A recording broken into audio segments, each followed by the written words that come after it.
Plus Panalo!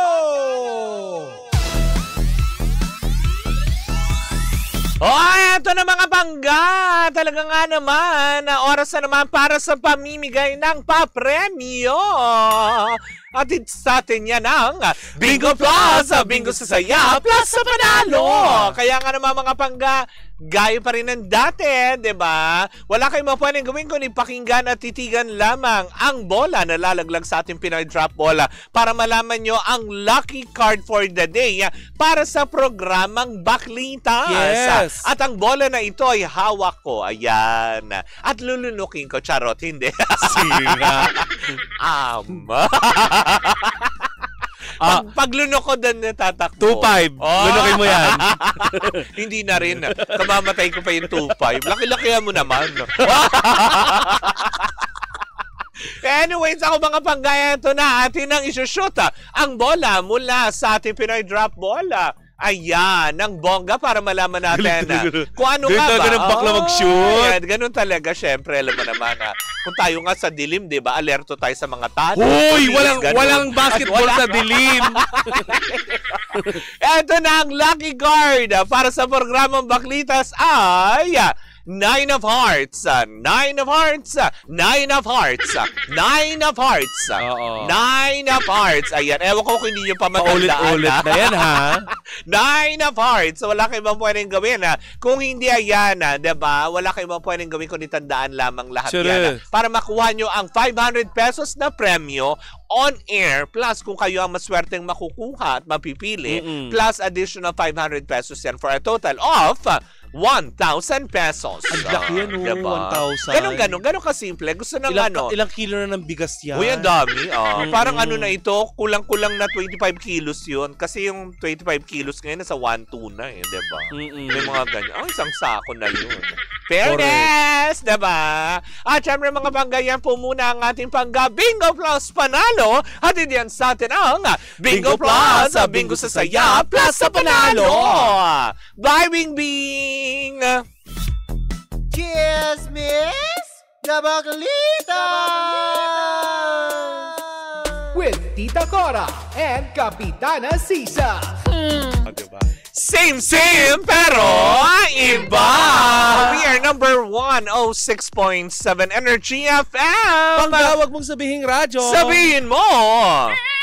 Yun! Isang magandang umaga pa rin po sa inyong lahat, Metro and Mega Manila. Ayan, at syempre sa lahat pa rin po ng mga nakatutok sa kanilang mga sasakyan, kanilang mga hanap buhay. Isang magandang umaga po sa inyong lahat, diba? At syempre gusto ko munang batiin, of course, ayan, happy birthday, ayan, sa ating PAGCOR President. Ayan, importante yan, diba? PAGCOR President Wilma Aisma.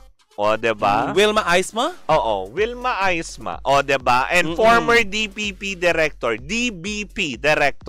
Ayan, happy birthday po, Ma'am Wilma Aisma. Ayan, ang PAGCOR President ngayon. We wish you all the best and happiness in life and good health po, ma'am. O, diba? Ma'am Wilma, baka naman. Oy, nga pala kanina narinig ko ang PAGCOR nga yata ay meron silang yung parang parang photo contest. Talaga ba? Oo. Yan, i-search nyo na lang yan. Meron yata sila sa mga kapatid nating photographer dyan. Kaya nga, medyo malaki-laki yata ang pa-premyo nila. In fairness, diba? Kung kayo mahilig mag-click and shot, diba? Click it and shot it. Correct. Click and shot, diba? Ay, pero ito Happy may chika birthday, ako Ma'am for... Wilma. Yes. Yan. May chika ako for today's video kasi napag-uusapan natin ng Totoy Bato kanina na original na pelikula ng dating King of Philippine movie na si Fernando Po Jr. na ngayon ang The King. Yes. Naka-ano ka na ba ng The King? Yes. Oo, we love The King. Kung ganun. Ibang The King yun. The King with the Kong. O, diba? The King Kong. Oo, yes. Malaunggoy pero The King. Yes, diba? Yes. Yung mga gusto nyo. Pero ibang The King to, Mare, kasi King of Philippine Movie si Fernando Po Jr. Correct. Na ngayon naman ay ginagampanan nitong si Kiko Estrada. Muntik ko nang na si Kiko Estrada. Ang ano nito, Mare, ang kwento nito ay ganun pa rin. Ganun pa rin naman. Ngayon, Mare, merong sa social media account, specifically sa sa TikTok ng TV5, naganap yung sinasabi nilang 5 exclusive question. Yung para pagtatanong ng mga 5 question dito sa actress na si Yula Valdez. Bakit? Anong meron? At ngayon, nga Mare, ay umaabot na sa 320 comments ang natatanggap nitong interview na ito, kung saan sinagot niya ang ilang mga questions, 5 questions, na parang may nagbago kay Yula Valdez. Talaga? Bakit? Ano daw yun?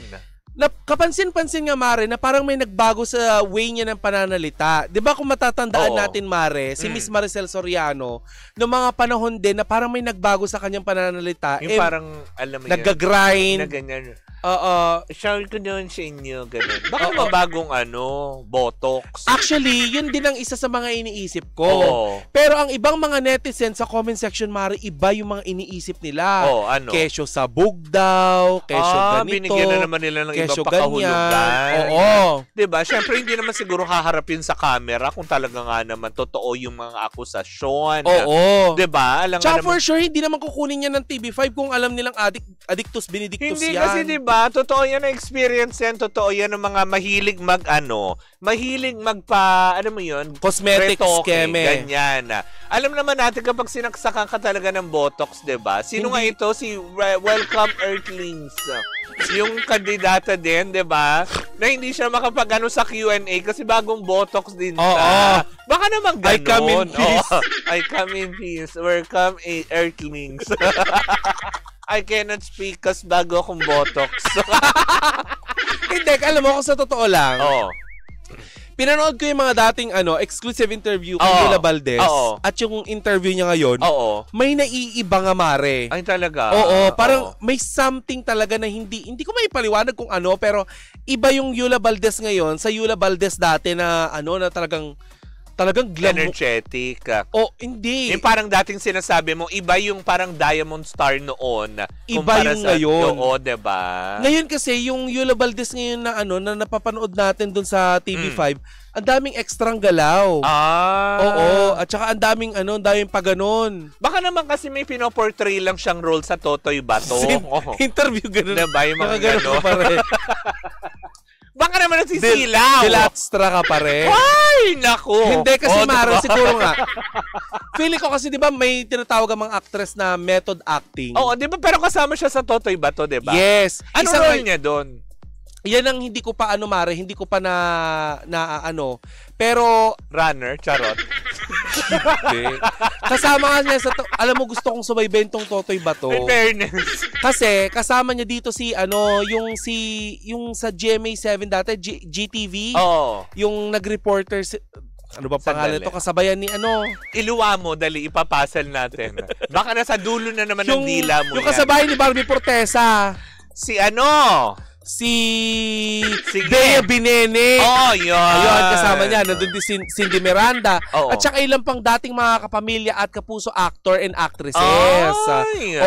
Sino nga lang, Mare? So, ibig sabihin, mala-action nga ito. Dahil, alam mo yun? Action? Punong-puno ng stunts. Kasi, diba, syempre, action teleserye ito. Tsaka Fernando po ito, Mare. Pagkaganyang, alam naman natin na production, talagang proyekto na, alam mo yun, pinagbidahan ng nag-iisang daking. Diba, puro action yan, takbuhan, yung mga, alam mo yun, pisikalan. Correct, pisikalan. Baka naman ganun yung portray niya doon, baka ganun yung character niya, yung talagang malikot, ganyan.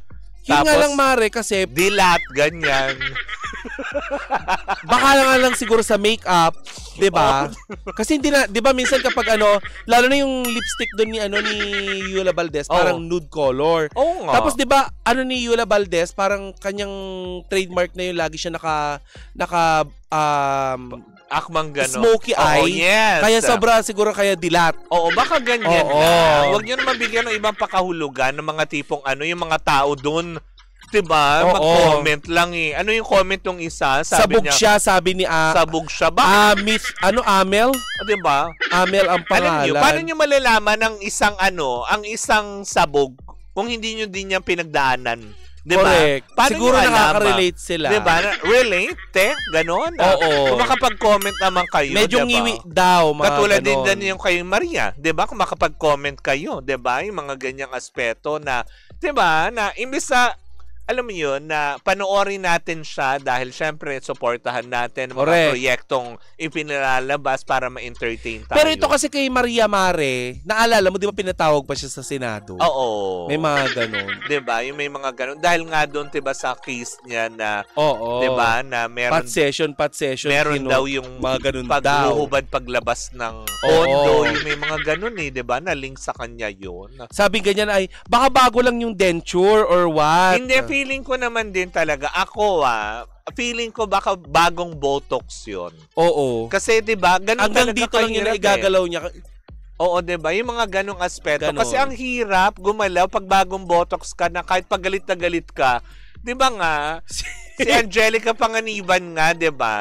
Ng bagong Botox dun sa pinortray niya, sabi niya, galit na galit ako sa'yo! Diba? Galit na galit ako sa'yo!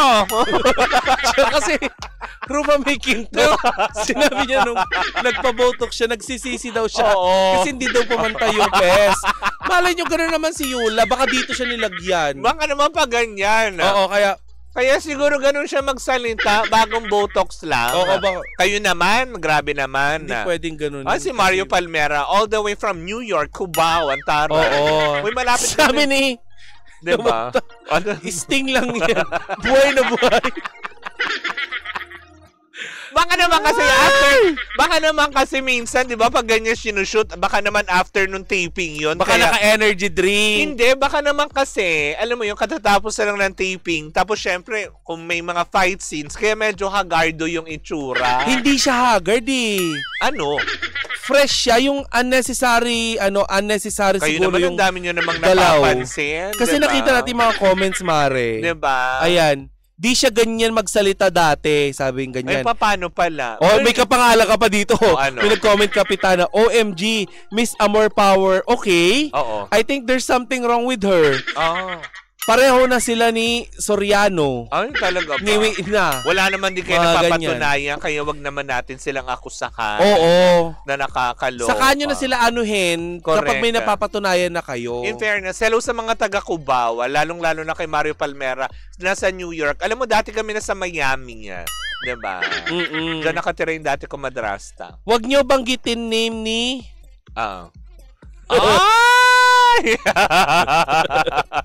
Ayaw ko. Translation yan ng Tagalog. Huwag kang baka maban kami sa TikTok. Ay, nakakalo. Pero yun na nga, hanggang ngayon, Mare, ay tikom pa rin ang bibig ni Miss Yula Valdez. Kasi wala naman siyang wala naman siyang dapat kailangan ipaliwanag. Oo. Diba? Kasi unang-una, diba? Kung opinion yan, opinion nyo yan. Pero kaya to, para nang sa ganun, ay lalo pag-usapan ng Totoy Bato. Oo, diba?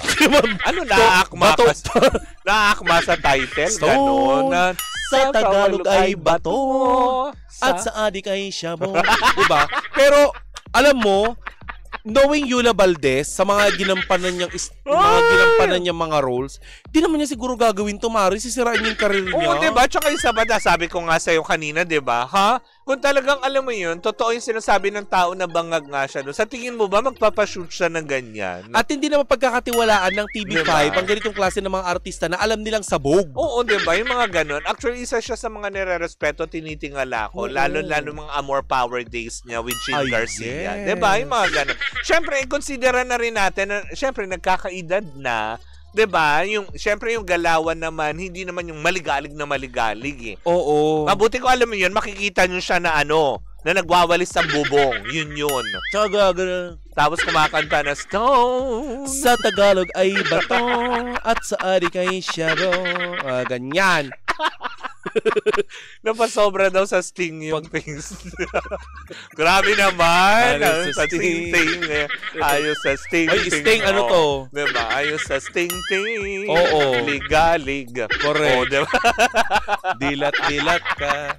Chenes. Hoy, Sting, nauna pa yung camel toe ni diba?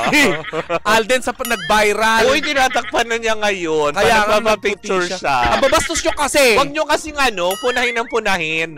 Diba? Tingnan mo nga si Ayon. In fairness, I love him. Diba? Lagot ka kay Mimi. Hindi, wala lang. Ito yung wallpaper ko ngayon kay Alden. Diba? In fairness, I love you, Alden. Diba? Hindi, kasi syempre hindi rin naman inaakala siguro ni Alden na pagtutuunan ng pansin yung hiwa niya sa cycling, diba? Oo. Diba? Para sa kanya, it's an outfit. Kasi nga naman, yun naman talaga akma doon para sa mga siklista. Diba? Correct. Alam nga naman magbarong siya doon, diba? Oo. Na nakakaloka kayo. Katinunti, pag pinagpawisan ka, diba? Alam nga naman nakatrunks lang siya doon. Correct. Yun pa nga lang diba? Pinagpipiestahan nyo na, what more kung mag-trunks pa siya? Diba? Yes. Ay, tabayanan ko talaga yung wallpaper ko sa lahat yun. Diba? Alden. Stone. Sa Tagalog ay bato. At sa adik ay syabo. At lagot ka sa Andyan na ang pideya.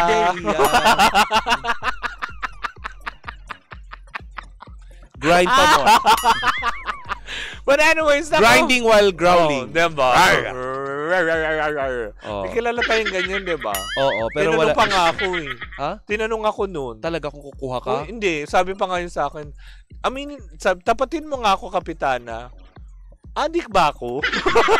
Mukha ba talaga kung addict? Yes! Kilala ko na! Yun ang hiram ng kotse ko. Tapos, diba? Tapos sinabi, ang daming sira. Kasi, diba nilagyan ng labakara yung parang ano mo doon, karbarodor? Oo, yung air filter. Lalong nasira. Sabi ko, oy, hatid mo ako ha. Sabi ko ganyan, ikaw na mag-drive.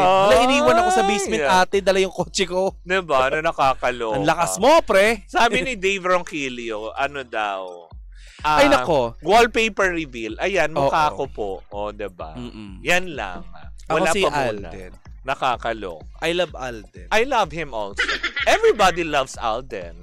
Diba? Yes. Yun lang.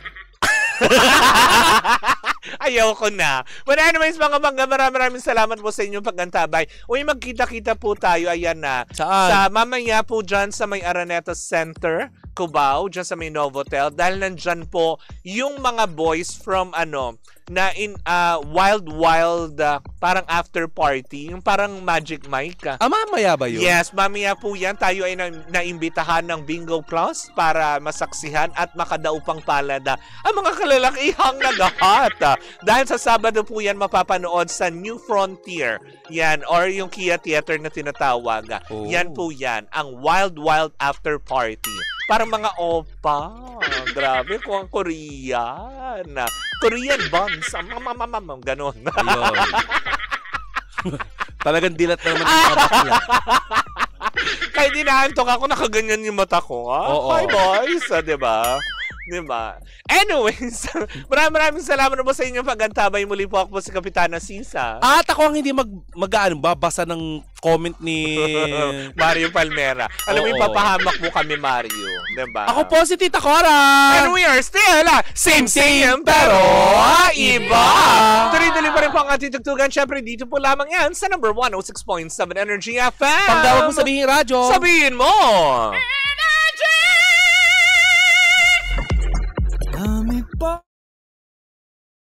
Hi Pangga! Ako po si Gandang Kara and don't forget to follow us sa lahat ng mga social media platforms namin at Energy FM 106.7 sa Facebook, sa Twitter, Instagram, YouTube, and TikTok. At samahan mo na rin ako sa aking programang Hot Stories na lagi po akong live 12 noon hanggang 3 p.m. sa TikTok Live or sa Facebook Live. Ako po nag-iisang chicks ng radyo, si Gandang Kara.